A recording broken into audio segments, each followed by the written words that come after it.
کیا تم اپنی یادداشت کھو چکے ہو دوست؟ شہزاد نے کوئی جواب نہیں دیا، بلکہ وہ اس کی آواز سن کر محویت سے چونک اٹھا۔ اس نے گہری نگاہ سے جاگر کی طرف دیکھا جو اس کی نگاہوں کی تاب نہ لا کر پسینہ پسینہ ہو رہا تھا۔ شہزاد آہستہ آہستہ اس کی طرف بڑھنے لگا۔ جاگر کسی بتکی ہوئی گلہری کی طرح اچھل کر دوڑا۔ اس کا رخ دروازے کی طرف تھا۔ اس نے شاید چیخنے کے لیے منہ بھی کھولا تھا، لیکن خوف کے باعث آواز اس کے حلق ہی میں اٹک گئی تھی۔ شہزاد نے کسی چیتے کی طرح جست لگا کر اسے دبوچ لیا۔ وہ اس کی گرفت میں بری طرح مچل رہا تھا۔ انداز میں دیوانگی تھی، لیکن جس نے اسے جکڑ رکھا تھا اس کی دیوانگی کے سامنے کسی کی دیوانگی کوئی حقیقت ہی نہیں رکھتی تھی۔ مجھے چھوڑ دو، میں نے تمہارا کیا بگاڑا ہے؟ جاگر نے گڑ گڑا کر کہا۔ ابھی تک تو نہیں، لیکن آئندہ ضرور بگاڑو گے، شہزاد نے خونخوار لہجے میں جواب دیا۔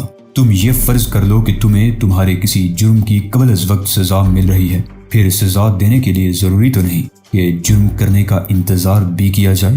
میں وعدہ کرتا ہوں کہ تمہارے بارے میں جاگر کا جملہ ادھورا ہی رہ گیا۔ شہزاد نے اس کی کنپٹیوں پر دباؤ ڈالنا شروع کر دیا۔ مجھے تمہارے وعدے پر یقین ہے، تم یقیناً کسی سے کچھ نہیں کہو گے، کیونکہ تم کچھ کہنے کے لیے زندہ نہیں رہو گے۔ وہ اسے بے ہوش کر کے باتھ روم کی طرف لے گیا۔ باتھ ٹب سے اس کی پیشانی ٹکرانے سے پہلے شہزاد نے اس کا لباس اتار دیا اور پھر اسے یوں ٹب میں پھینک دیا جیسے وہ پاؤں پھسل جانے کی وجہ سے گرا ہو۔ گرنے سے پہلے اس کے ماتھے پر گہری چوٹ لگی ہو اور اس کے بعد وہ پانی سے بھرے ہوئے ٹب میں الٹ گیا ہو۔ لاش ٹب میں پھینک کر اس نے پانی کھول دیا۔ تمہیں دفن کرنے والوں کو غسل دینے کی ضرورت نہیں پڑے گی جاگر، شہزاد نے مسکرا کر کہا اور باتھ روم سے نکل کر کمرے میں آ گیا۔ اس نے کرسی کے نیچے گری ہوئی جلی اور پلاسٹک کے ٹکڑے اٹھائے اور آئینے کے سامنے بیٹھ گیا۔ اس نے غور سے اپنے چہرے کی طرف دیکھا۔ آئینے میں اسے جو صورت نظر آ رہی تھی یہ مانوس تھی، لیکن اسے دیکھنے کے باوجود شہزاد کو یہ معلوم نہ ہو سکا کہ وہ کون ہے اور جس چہرے کو دیکھ رہا ہے اس کا مالک کس پیشے سے تعلق رکھتا ہے۔ دیر تک وہ اپنی ہی آنکھوں میں جھانکتا رہا، پھر اس نے پلاسٹک کے پتلے ٹکڑے چہرے پر جمانے شروع کر دیے۔ باتھ روم میں پانی اب بھی گر رہا تھا۔ میگی نے چونک کر فون کی طرف دیکھا۔ گھنٹی کی تیز آواز سناٹے میں سما چکن محسوس ہو رہی تھی۔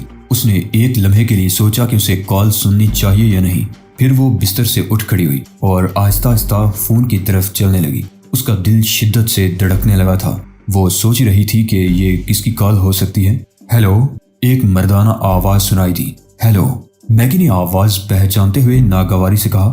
تم نے مجھے یہاں کیوں فون کیا؟ کل سے تمہاری کوئی رپورٹ نہیں ملی، کیا تم مجھے سبق پڑھانا چاہتے ہو؟ وہ چیخ پڑی۔ میگی، تم اپنے کمرے سے مسلسل غائب ہو۔ دوسری طرف سے بولنے والے کی آواز میں بدن کو ٹھٹھرا دینے والا تاثر تھا۔ اور اس وقت بھی تم جانسن کے کمرے میں ہو؟ میں اندازہ لگا چکا ہوں کہ تم تنہا ہو، تو پھر تمہیں اپنے فرض سے کوتاہی نہیں برتنا چاہیے تھی۔ کیا کہنا چاہتے ہو؟ وہ غرائی۔ اب تک جانسن کو ہلاک ہو جانا چاہیے تھا۔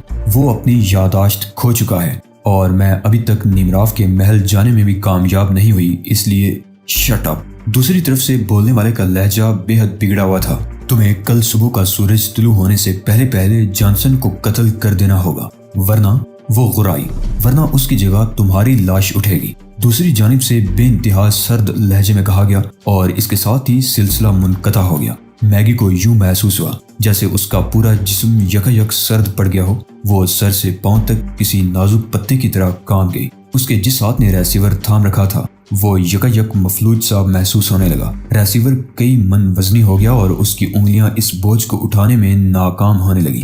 ریسیور اس کے ہاتھ سے پھسلتا چلا گیا۔ اچانک اسے کمرے کے باہر راہداری میں کسی کے قدموں کی چاپ سنائی دی۔ کوئی آہستہ آہستہ اسی طرف چلا رہا تھا۔ میگی کے ہاتھ سے گرا ہوا ریسیور میز سے ٹکرا کر فرش سے چند انچ اوپر جول رہا تھا۔ خود کو سنبھالو میگی، اس نے اپنے آپ کو سمجھانا چاہا۔ تم اپنے شکار کی محبت میں مبتلا ہو رہی ہو، حالانکہ فرض کے سامنے محبت بے معنی ہوتی ہے۔ تم ایک سیکرٹ ایجنٹ ہو اور تمہارے کوئی جذبات نہیں ہیں۔ تم ایک پتھر کا مجسمہ ہو۔ تمہیں محض مردانہ ہاتھوں کے لمس سے موم نہیں ہونا چاہیے۔ عورت جب موم ہو جاتی ہے تو اسے کند سے کند اوزار سے بھی بآسانی کاٹا جا سکتا ہے۔ وہ آ رہا ہے، خود مرنے سے بہتر ہے اسے ٹھکانے لگا دو۔ اس نے تمہاری دھڑکنوں میں جو امرت جگایا ہے وہ تو کوئی اور بھی جگا سکتا ہے، لیکن کوئی تمہیں دوسری زندگی نہیں دے سکتا۔ فرض اور اپنی زندگی کی خاطر یہ وقتی جذبے فراموش کر دو۔ قدموں کی چاپ مزید قریب آ رہی تھی۔ اس وقت پوری عمارت خاموشی میں لپٹی ہوئی تھی، اس لیے یہ آوازیں نمایاں اور خوفناک لگ رہی تھی۔ وہ تیزی سے مسہری کی طرف لپکی۔ اس نے گدا اٹھایا اور وہ ریوالور سنبھال لیا جسے اس نے جانسن کی بے ہوشی کے دوران وہاں چھپا دیا تھا۔ ریوالور ہاتھ میں لیتے ہی اسے تحفظ اور سکون کا احساس ہونے لگا۔ راہداری میں قدموں کی آواز تھم گئی۔ آنے والا دروازے کے سامنے رک گیا۔ میگی نے جلدی سے ریوالور اپنے لبادے میں چھپا لیا۔ وہ خوش تھی کہ اس نے جانسن کے جاتے ہی لباس تبدیل کر کے یہ کھلے گیر کا گاؤن پہن لیا تھا۔ اگر وہ ایسا نہ کرتی تو اس وقت ریوالور چھپانے میں کتنی دشواری ہوتی۔ جانسن کے پاس چابی موجود تھی۔ وہ دروازے کی طرف دیکھنے لگا۔ کیوارڈ آہستہ آہستہ کھل گئے اور وہ کمرے میں داخل ہوا۔ اس کی آنکھیں دور ہی سے چمکتی نظر آ رہی تھی۔ دروازہ بند کر کے وہ قریب آیا تو میگی کی دھڑکنیں بے ترتیب ہوتی چلی گئیں۔ اس کے دل و دماغ میں ایک بار پھر جذبات اور مفاد کے درمیان جھڑپوں کا آغاز ہو گیا۔ وہ خود اعتمادی کھونے لگی۔ غالباً اس کے تاثرات جانسن نے بھی بانپ لیے تھے۔ اس کی آنکھوں میں الجھن نظر آنے لگی۔ کیا بات ہے ڈارلنگ؟ اس نے مردانگی سے بھرپور آواز میں پوچھا اور میگی کو یوں محسوس ہوا جیسے دل اور دماغ میں مفاد اور جذبات کی جنگ یکایک سرد پڑ گئی ہو۔ وہ ہونٹ چبا کر رہ گئی۔ اس نے جانسن کی بات کا کوئی جواب نہیں دیا۔ میں پوچھتا ہوں کیا بات ہے؟ تم اس قدر الجھی کیوں لگ رہی ہو؟ شہزاد نے اس بار قدرے زور دے کر سوال کیا۔ تم کہاں چلے گئے تھے؟ باہر گیا تھا۔ وہ تو میں بھی جانتی ہوں، لیکن کہاں؟ بتانا ضروری ہے، شہزاد نے مسکرا کر کہا۔ تم اس وقت ایک ایسی سخت گیر بیوی نظر آ رہی ہو جسے اپنے شوہر پر بے راروی کا شبہ ہو۔ اچانک اس کی نگاہ شہزاد کے چہرے سے پھسلتی ہوئی اس کے گلے پر جم گئی۔ وہاں اسے ایک جلی کا سرا نظر آ رہا تھا۔ وہ چونک پڑی۔ اس نے اس طرف تو دھیان ہی نہیں دیا تھا۔ یہ کیا ہے؟ وہ بے ساختہ آگے بڑھی تو اس کا ہاتھ بے اختیار شہزاد کے گلے کی طرف لپکا، جسے اس نے آدھے ہی راستے میں ہاتھ بڑھا کر تھام لیا۔ اس نے ایک جھٹکا دیا تو شہزاد نے گرفت ختم کر دی۔ تمہارے گلے پر کھال کچھ ادھڑی ہوئی سی کیوں لگ رہی ہے؟ میگی، شہزاد نے گہری سنجیدگی سے کہا۔ ایک عجیب بات سامنے آئی ہے۔ کیا بات جانسن؟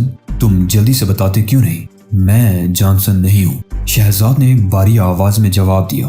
میگی اچھل پڑی۔ اس کی آنکھوں میں یکایک عجیب سی چمک ابھر آئی تھی، جیسے یہ سن کر اسے بے پناہ خوشگوار حیرت کا احساس ہوا ہو۔